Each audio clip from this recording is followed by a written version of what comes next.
Hello guys, welcome back to our channel. Just ఇప్పుడే నారా రోహిత్ గారు lead రోల్‌లో యాక్ట్ చేసిన 'సుందరకాండ' మూవీ చూసొచ్చా. ఆయన చాలా ఇయర్స్ తర్వాత కొంచెం మంచి మూవీతో వస్తున్నారనిపించింది. మరి కమ్‌బ్యాక్ ఇచ్చారో లేదో చెప్పే ముందు మన ఛానల్‌కి ఎవరైనా కొత్తగా వస్తే ఛానల్‌ని ఒకసారి చెక్ చేసి నచ్చితే please do subscribe to our channel and అదే చేత్తో ఒక లైక్ కూడా కొట్టేయండి. ఈ మూవీ ట్రైలర్ అండ్ ఇంటర్వ్యూస్ అవి చూసి కొంచెం డీసెంట్ ఎక్స్‌పెక్టేషన్స్‌తోనే వెళ్ళా. కన్ఫర్మ్‌గా మూవీ అయితే వాళ్ళు చెప్పినట్టే ఉంది. మూవీ అయితే నాకు డీసెంట్ వాచ్ అనిపించింది.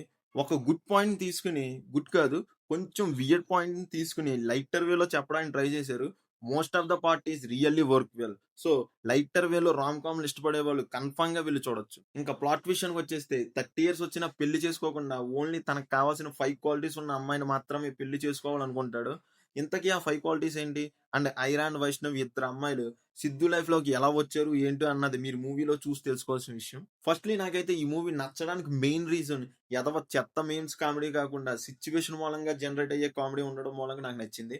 అండ్ దానితో పాటు వీళ్ళు తీసుకున్న పాయింట్ కూడా చాలా బావుంది.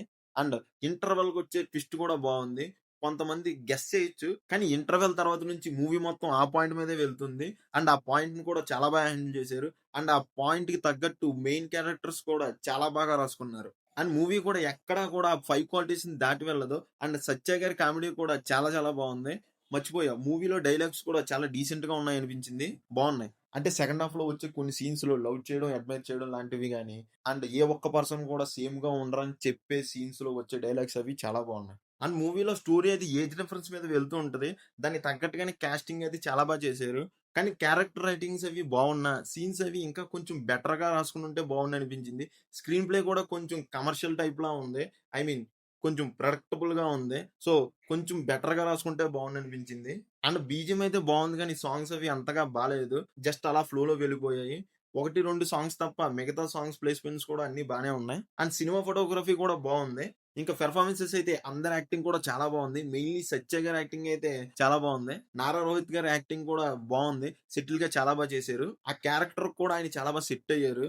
అండ్ చాలా ఇయర్స్ తర్వాత కమ్‌బ్యాక్ ఇస్తున్న శ్రీదేవి గారి క్యారెక్టర్ అండ్ యాక్టింగ్ కూడా చాలా బావుంది. రీసెంట్‌గా వచ్చిన కమ్‌బ్యాక్స్‌తో పోలిస్తే ఇది చాలా బెటర్. అండ్ నెక్స్ట్ నుంచి గుడ్ రోల్స్‌లో ఆవిడని చూసే ఛాన్సెస్ కూడా ఉన్నాయి. ఐరా క్యారెక్టర్‌లో చేసిన హీరోయిన్ యాక్టింగ్ కూడా చాలా బావుంది. అండ్ ఫైనల్‌గా ఒక్క ముక్కలో చెప్పాలంటే good concept and decent comedy entertainer. So, మీ ఫ్యామిలీస్‌తో శుభ్రంగా వెళ్లి చూడొచ్చు. And my rating is 3.25 out of 5. That's it guys. మీకు మా రివ్యూ నచ్చినట్టయితే please do subscribe to our channel. And మీరు కూడా మూవీ చూసుంటే మీ ఒపీనియన్ కామెంట్ చేయండి. Thank you all. Jai Hind.